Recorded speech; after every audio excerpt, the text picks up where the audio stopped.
Businesses form the backbone of any economy. We flourish because business flourish. They are part of our existence and help us live a better life.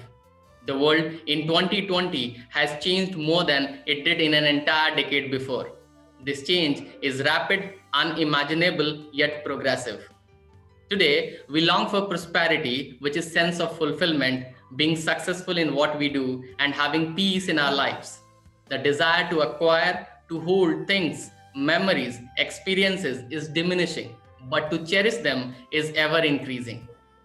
Vyapt Global Growth Series is a platform to help millions of people cherish their dreams and nurture their desire in order to achieve a sense of fulfillment. It's an initiative to tell you that you are important and we care for you. We stand by you to support you, to boost you, and to ensure that you grow. As the world is witnessing progressive changes, our resolve to see a better world is ever strengthened. In our growth series today, we have with us Mr. Anand Narsimhan, who is MD of Merck Specialties Private Limited. Anand is a seasoned healthcare leader with more than 2 decades of diverse experience. Welcome to our growth series, Anand. Thank you so much, Pankaj. This is a great initiative by Vyapt, and I'm extremely glad to be part of it. Especially, I think, these times are difficult, and, whatever we can do to send the positivity around, that's really good. Thanks, Anand. And we start with our first curiosity. We are aware about the happenings in world and businesses in the last 2 quarters, where we have also witnessed slump in economies. But what are the opportunities, if any, according to you, this crisis has created for the pharmaceutical business?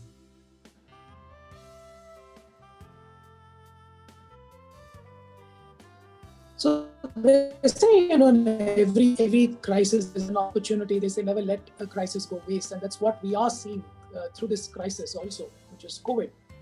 If you're looking just at the pharmaceutical sector across the entire value chain, there have been opportunities, there have been innovations.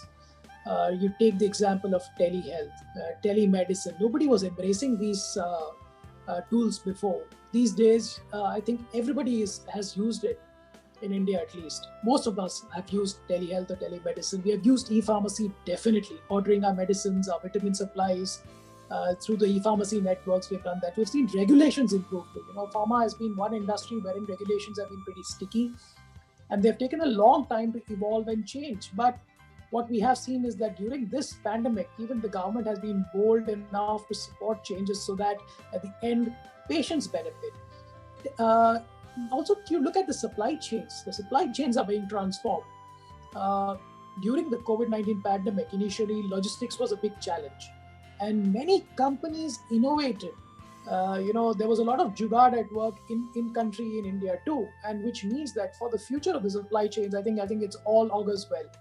Cold chains have been a bit lacking in the country, but I think during the COVID time, this infrastructure was also exposed because it's extremely important to keep those life-saving medications at a particular temperature, right? And people are now investing. You have the Make in India thrust from the government, new policies there, to inviting and incentivizing investment in India. That entire Make in India, we had a huge dependency of APIs from China. Now the government is incentivizing to make API in India.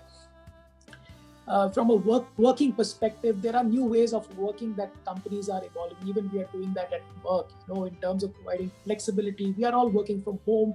We are connecting virtually over these platforms. A lot of upskilling initiatives, are happening. And of course, you find that, the world, of course, is a VUCA world. It's changing, it's evolving. But upskilling, it's never been more important. Now people are feeling the need to upskill themselves, be it different tools, different systems, different ways of working. People are learning. Digitization, right? We had the note ban that happened, which triggered off a digital economy in India. People started using the Paytms of the world and stuff like that. But now, with COVID, that I think so has taken a jump leap, absolutely, in terms of, I think everybody is making digital payments. Nobody wants to use those physical transactions.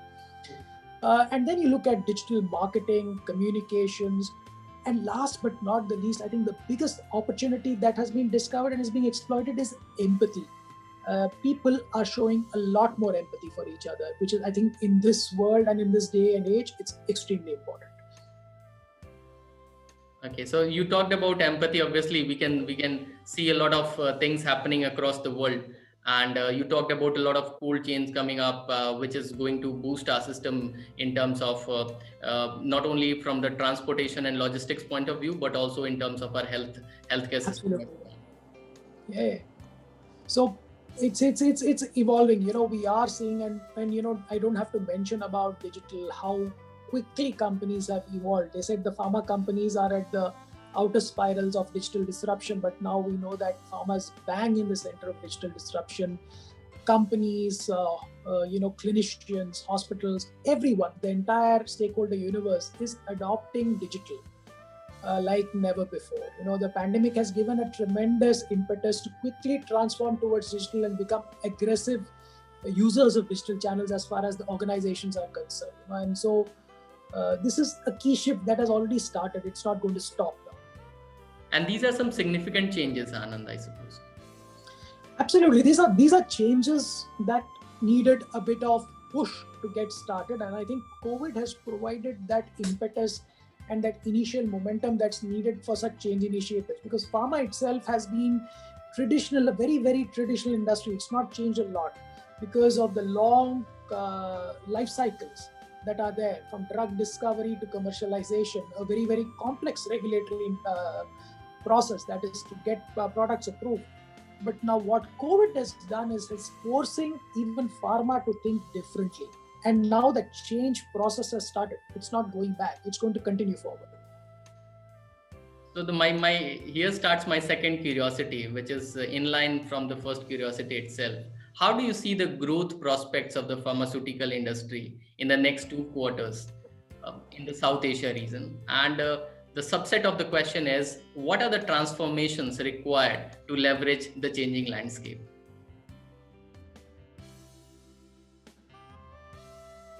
Yeah. So first of all, I think as far as the pharma industry is concerned, we are already seeing strong signs of recovery. It's perhaps one of the industries which was lesser impacted by COVID overall. I'm talking overall. If you're talking about the entire pharma industry, the impact was much lesser. But we are seeing the IPM has bounced back very strongly overall. Yes, there are some challenges when you see it, especially for the elective treatments space, where people can make a choice whether they get treated now or they want to defer the treatment. I think in that part of it, we are seeing still maybe a bit of a sluggishness there. Also, what we are seeing is in some treatments where logistics is playing a key component, like wherein people have to move from one, say, a tier 3 town or a tier 4 town to a metro city to get treated. Their logistics is playing a key challenge, and people are not, able to avail those logistics and come and get treated in time. But over the last few months, we are seeing that the OPDs are coming back to normal, patients are coming back. Also, what will be there, especially as far as the elective treatments are concerned, is there will be a lot of pent up demand that will be there. So people will come back in the throngs to get treated once things get okay as far as the external environment is concerned. Also, what the pandemic has done is, and the crisis has forced every organization to realign their strategies. Today, corporates are focusing on long term implications and have reallocated budgets also towards digital communication. Now, this is a very, very good sign for every corporate, for the pharmaceutical industry in particular, right? That, and which has wherein we have always seen that there has been a very, very strong focus on research and innovation. Now, companies are collaborating with scientific institutes, research bodies to fast track innovation and strengthen the infrastructure like never before. In a country like India, this is something that is extremely important. A lot of pharmaceutical companies are entering into exciting spaces through collaborations and partnerships. Now, collaborations and partnerships is an extremely important part of the industry bucket, because there are some core skills and capabilities that are there in the incumbent pharma companies.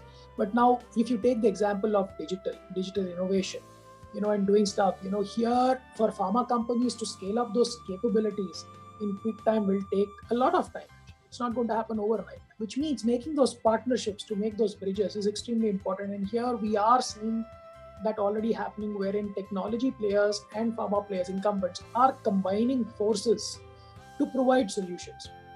Also, what is happening is corporates, regulatory bodies are rethinking and realigning their drug development strategies and approvals. Now, this is extremely important because we need new innovative medicines to also come into the country. This keeps that entire research and innovation ecosystem also going. This is will be it's a very very important positive signal for the overall pharmaceutical industry. And here, corporates are now doing a lot. They are really thinking in terms of the development strategies also. And I think that the transformation required will be to focus more on future ready. And how do we be future ready? When such a crisis has come now, we need to be ready for the next crisis too. You never know when it's going to come, right? And what has happened in COVID is essentially we have had to react to a lot of things. And here there is a lot of learning perhaps that we can have from neighboring countries like Singapore, close in the Southeast Asia, which were hard impacted during the 2008 financial crisis. They saw SARS, for example.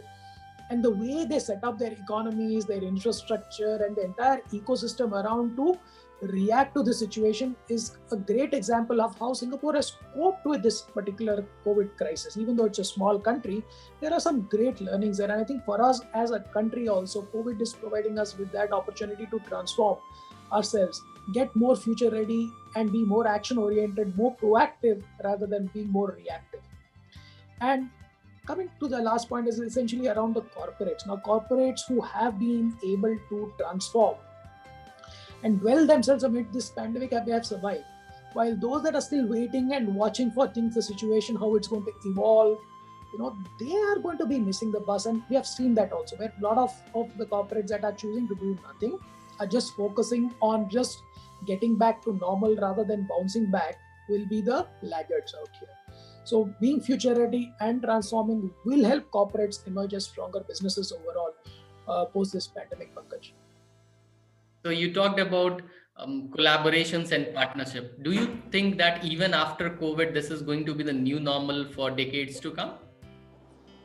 So collaborations and partnerships was not just happening after COVID. They were happening before COVID also. But I think in terms of the overall volume that you were seeing, maybe in terms of the transaction that you're seeing, maybe not as much. Now, clearly, there has been a step shift.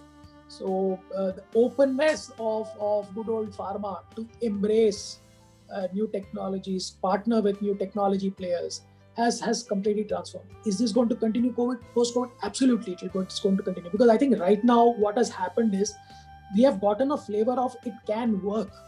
I think there were too many naysayers in the past and who said that, okay, there's only one way of doing pharma, which is the traditional pharma way. With COVID, for example, we have seen that the field reps have not been visiting the doctors for a very long period of time. We needed to keep that engagement levels going. Mm-hmm. So we adopted digital modes of communication, communicating through webinars.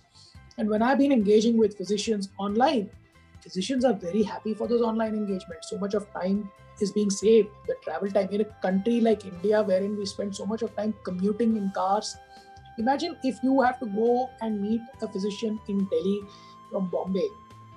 The commute time in Bombay to get to the airport, the travel time to Delhi, commute time to get to the hotel, you stay overnight, getting to the doctor's place, meeting him, the doctor has to schedule, maybe you meet for dinner or whatever, but there's a lot of slack and waste now that has got eliminated, and during those virtual interactions, it's focused.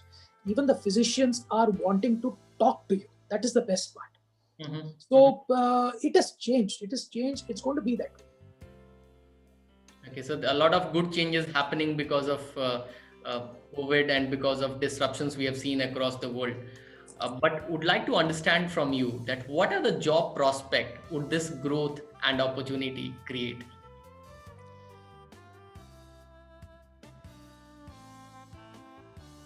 So I've been always a firm believer that you need to keep reinventing yourself. And to whoever is going to be watching this, there is no time like you have arrived. I think that's the wrong perspective to get into with life, which is that you have done it all, right? So we graduate, we have let's say done a post graduation. Does our learning stop there? No, your learning goes on till you die. And I think that's the thing that COVID what it has done is it's hit you in the face with that look here, you have to be future ready. You have to anticipate not just what's the next delivery going to be, what is the next 6 deliveries going to be, so that you can face those deliveries. It's not about it's no longer a game wherein you are judged by your past performance. In the good old days when people were playing cricket, you would be said that, okay, what was your batting average, right? And your batting average meant that you could get a position in the team. But these days it's like T20, right? It's your last ball, what you hit a six of the last delivery, okay, then you can face another delivery.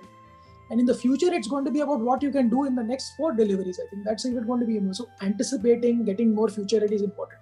Coming to the job prospects part, I think there will be a lot of job prospects, right? Post-COVID, the pharmaceutical industry will look out for highly skilled and multi-skilled employees who would be important for rebuilding the entire pharma businesses.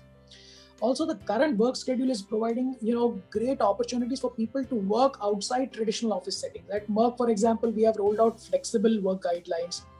These guidelines are an evidence also why Merck will continue to embrace its flexible ways of working. We at Merck are also getting ready to become more location independent by making use of talent pools across the globe. This translates into, the broadening of the scope of suitable candidates. So it's not that, I am sitting in Delhi, but I've got all the skill sets, but since a job is in Bangalore or in Chennai, I can't work. But right now, I think that entire thing becomes more portable. You can recruit somebody in Kashmir or in Kanyakumari to do a job, perhaps even in Kolkata, right? And it's becoming more and more true of a lot of roles which are not customer facing. And with more and more companies that are trying to stay relevant and adopting digital, the use of artificial intelligence, you have big data. This is going to become more and more critical in this entire healthcare continuum and the pharmaceutical industry. AI and big data for diagnosis, monitoring, treatments is set to accelerate. And there's a huge demand-supply gap as far as the demand for healthcare services and the supply of healthcare service providers, physicians, that entire universe. There's a huge gap. And that gap will be bridged with the support of technology. I think there is no choice, because as a geography, this part of the world has a huge population, 1.3 billion here, another 1.7. So 3 billion people in 2 countries of population that is there that needs healthcare services, right? And the demand supply gap is huge. So technology has to be embraced, has to be applied to research and development, but not only that, drug development, manufacturing, marketing, diagnosis, across the continuum, technology is going to play a role. Right, so job prospects in these spaces is going to be there. A lot of jobs will be needed, right? And for this trained and skilled workforce will be a huge demand in terms of utilizing artificial intelligence to the fullest, so that, and we are able to extract data analysis. Here again, there will be need. There was a report by KPMG, I believe, right? And this was titled Reskilling the Future, wherein 72% of the HR community that responded ranked reskilling of the workforce as one of the most important parts to shaping the workforce. Mm-hmm. So net, in the short run, you might see there are challenges. In the long run, I see a lot of opportunity, but we need to grab that opportunity. So I can see a magnet of talent over here as well, and I'm sure the viewers who are seeing us would be excited of being a part of Merck, because the kind of stories you are telling and the kind of substance the Merck is providing for the people who are working with Merck and for the aspiring people, those who want to join Merck, is tremendous. Yeah. And in this crisis, if it is coming from a leader like you, it is ensuring and instilling hope in millions of people across the globe. I hope so. I hope so. If what we are sharing is giving that hope, because hope can do wonders, right? I think, they say hope can move mountains also. And during these times, we have to keep the faith that this crisis will pass, things will get better and much better. So my fourth curiosity is to do with you as a leader. How do you ensure that our desire to grow remains untouched even in tougher circumstances? Because people want to know from you, that you have risen so far in around 20 plus years of your career. And everybody wants to know this, that how he or she can achieve his or her dreams like you have done so far.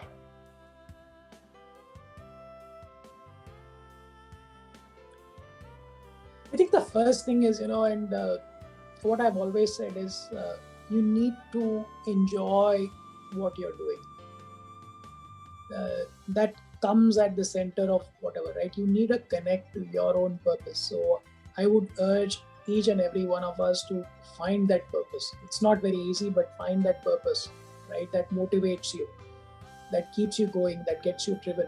And you will find it. There will be those days, for example, wherein you have gotten early to work, and I'm sure all of you have gone through it, is you get to work early, it's an extremely long day, but at the end of the day you still have a smile on your face, you're still happy, you're still energized. Those are those days that you need to scratch and look at, see what was that day, what was so special about it, because that will help you identify what you really like, right? So when you're doing what you love and you're loving what you're doing, I think half of that problem is solved. The other part, of course, is that you need to be bold. You have to take risks in life, and you need to be focused on your goal. You have to be in charge of your own career also. I think that's extremely important. The tough situations will come, but don't allow crises to overpower you. I think crises itself, they present a unique opportunity. As I've said, every crisis is an opportunity. Never let a crisis go waste. And a crisis is an opportunity to embrace change, opportunity to move beyond our own comfort zones and embrace the better. So there's so much that we can learn out of crises. Never allow that to go waste.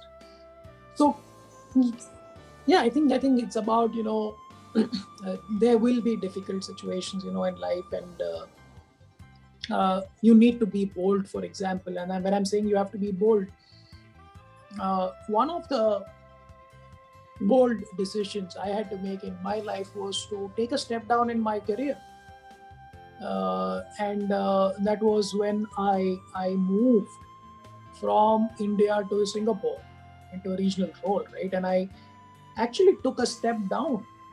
It was a lot of hardship for me, for my family. My wife was expecting, but we were all in it together. I think that was the key part.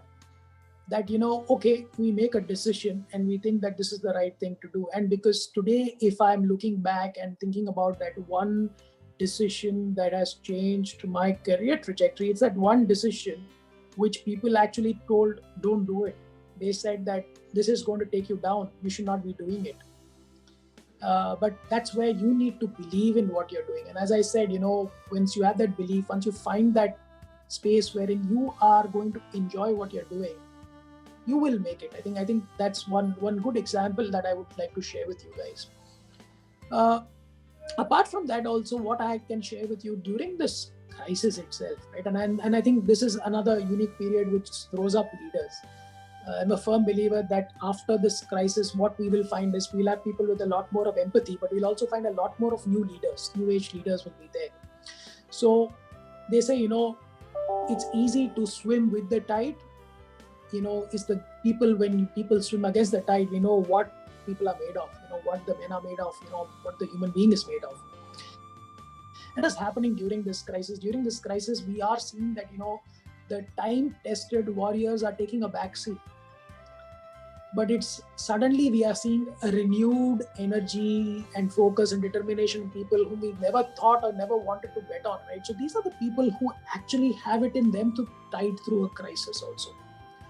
And that is what a crisis does, is it brings out. And I'm seeing that in my teams also. I'm seeing that, people whom we thought were stars are now kind of taking a bit of a backseat. And then suddenly we find people whom we never wanted to take a bet on. Now these people are the guys who are really, riding fast and moving ahead. And they're showing everybody the way. I think that's another thing that you do see, which is during this tough situations, right? It's like, somebody going and playing a winning knock to win you the game. That's what is happening. I think, Anand, this is resembling with many other leaders who talked about that some of their team members who were not doing that great have done extremely great work in this COVID, and they have shown that their performance is going to be even greater in times to come. And they have been Absolutely. identified as new role models for many people in the organization. Yes. And it's a situation wherein Pankaj, it's like you hit your in COVID.